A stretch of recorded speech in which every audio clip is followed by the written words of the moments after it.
A skydiver, Sarah, makes a single jump, successfully lands and returns to base. One of the guys named Payson suggests that the skydiver look into group jumps. He insists, and the suggestions seem like flirtations, but Sarah blows him off. An older man, Chris, a parachute packer and former skydiver who retired from skydiving at the height of his fame, comes into view. A group of young skydivers discusses Sarah's refusal to participate in a group skydive. They urgently need a sixth member for a special hexagonal jump. Payson turns on the manly charm to get the girl to jump together. Sarah plays with him, deftly operating with barbed phrases, but has not yet agreed to his proposal. So Sarah is in her parents' front yard. Her mother makes them a strange herbal tea with a new recipe. The girl is not happy.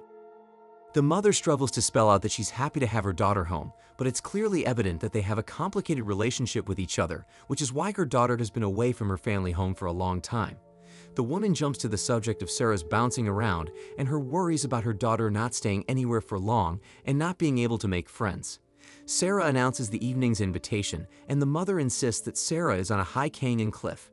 Payson introduces her to the band members. They exchange barbs with Sarah, trying to find out what she explains about her loneliness in jumping. The guys take turns jumping off the cliff, successfully landing with their parachutes.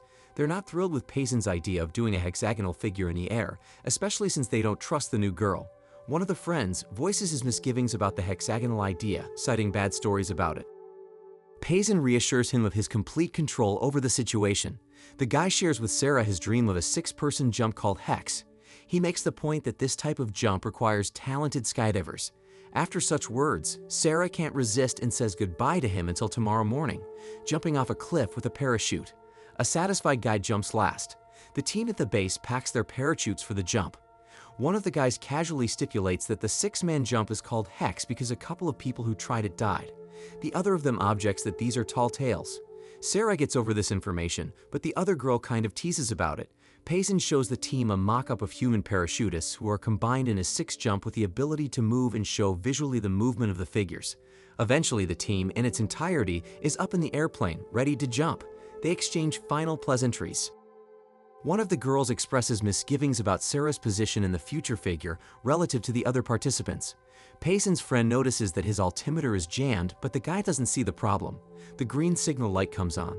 The parachutists jump out of the plane, according to the diagram. They try to create the desired figure, but in the end Sarah goes astray and they fail. The jumpers disengage and land one by one. Sarah apologizes to the team. They point out that everything is great for her first time. The guys initiate the girl into the team, but she has to give them a treat to celebrate the occasion. Sarah is frank with an acquaintance about her mother being worried when she doesn't answer for a long time. Previously, someone close to her died skydiving. The team throws a party, at which team leader Payson informs them that tomorrow they will try to make the figure again, only now it will be him in the center. Lisa is jealous of the guy and the new skydiver. The guys split up to rest before the jump.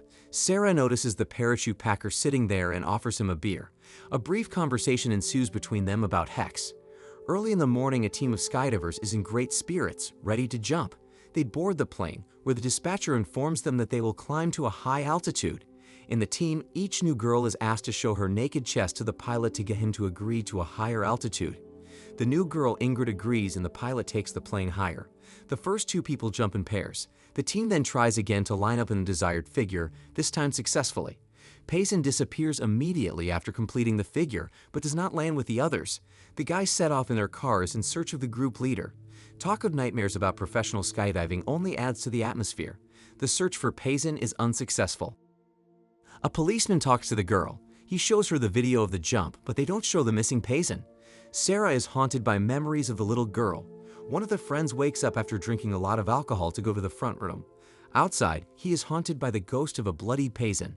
At this time, the girl abruptly wakes up from a nightmare about her parachute not opening during the jump. Hearing strange noises in the house, the girl descends to the first floor. She observes the microwave in the kitchen sparking from a short circuit, but then quickly goes out.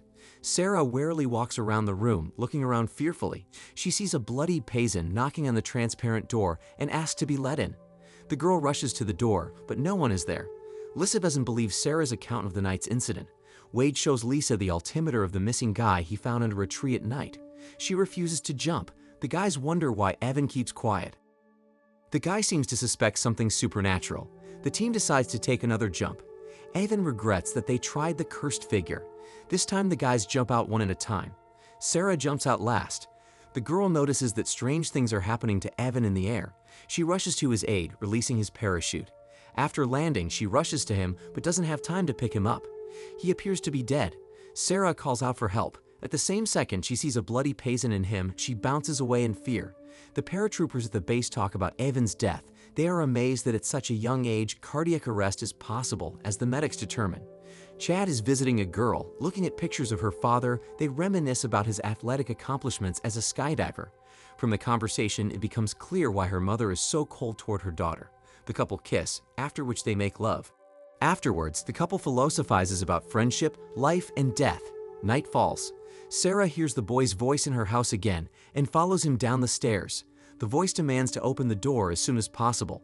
The girl slams the door in reverse, and immediately she hears poor Chad screaming. She immediately goes up to the bedroom door, but it is slammed shut, and an unusual purple glow can be seen from under the door, like a powerful short circuit. The noise fades. Sarah opens the door. With wild horror, she finds the dismembered, bloody body of a man on the bed. Once again, the cop talks to Sarah. He doesn't blame her, but the strange circumstances with the guys hanging around her create a very bad reputation for the girl. Lissa bursts into the house and slaps Sarah in the face, blaming the girl for the deaths that happened. Wade supports the girl by taking her out of the house. The boys arrive at the bar, where they catch friends who in turn sympathize with Sarah. They discuss the curse that is sure to overtake skydivers who try the hex figure. Sarah turns to her mother for help. Her mother performs a ritual with Sanskrit mantras and meditation bowls. During the seance, the girl has a seizure. In a trance state, she sees the parachute team before the jump when Payson was alive. After the girl comes to her senses, she tells her visions to her mother and Wade. The mother is very disturbed because it turns out that her late father also tried this figure and died, followed by other people who dared to repeat this type of jump. What is noteworthy is that not everyone died in the process of the jump. They left for various reasons, but soon after committing this figure, the mother does not know how to protect the brave boys. She only puts a rosary bead in her daughter's hand, which is removed from her neck. Wade doubts the mother's sanity. Next time, he suggests that she consult an exorcist. A couple of friends visit Lisa and hand her the rosary. The parachutists offer to stick together and try to explain something, but she categorically does not accept the mystical information. The boys are forced to leave the house of the strange Lisa. The girl stays home alone, wanting a cigarette. An unknown voice calls her name several times. The lights go out, the knobs of the gas stove turn, the girl covers her ears and tries to drive the obsession away. At this time outside, Sarah suspects that the girl is not telling her something. She turns toward the apartment, and in the window she sees the figure of a bloodied Payson closing the curtains. There is an explosion and flames engulf the apartment. Sarah is forbidden to leave town as the main figure in the case. Wade shows the girl a picture of her father's team that he stole from a bar. They pay a visit to a parachute packer who has also made a hex figure in the past. The boys want to find out how he survived and why he didn't warn them of the danger. Chris tells them the story of his passion for skydiving. The sensation grew stronger over time, and he began praying to the demon of the air to invent something new and to have countless lives in reserve to safely perform incredible figures. In this way, he inherits the power of the lives and skills of others who later die. Wade grabs the packer and throws him out of the wagon.